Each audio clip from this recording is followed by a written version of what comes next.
राजस्व छली गराउने नाइके, देश लुट्ने गद्दार, राजस्व अनुसन्धान विभागका कर्मचारी झलकराम अधिकारीलाई चिन्नु भएको छ? यिनी यस्ता कुख्यात घुसिया हुन्।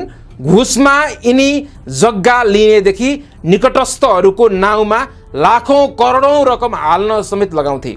राजस्व छली गराउने नाइके, देश लुट्ने गद्दार झलकराम अधिकारीले एसके इन्टरप्राइजेसका मालिक श्रीकृष्ण श्रेष्ठसँग राजस्व छली गराउने शर्तमा 70 लाख घुस लिएका छन्।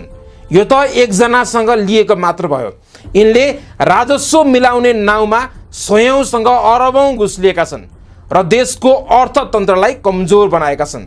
अहिले यिनी बागमती प्रदेश सरकारको आर्थिक मामिला मन्त्रालयमा कार्यरत छन्। यिनी 33 किलो सुनकाण्ड तस्करमा जोडिएका र भिजिट भिसा प्रकरणमा समेत संलग्न भएर अरबौं कुम्ल्याएका नामुद भ्रष्ट हुन्, गद्दार हुन्। यस्ता भ्रष्टलाई कारबाही गर्न सक्ने, पाता फर्काउन सक्ने संयन्त्र नेपालमा बनेको छ।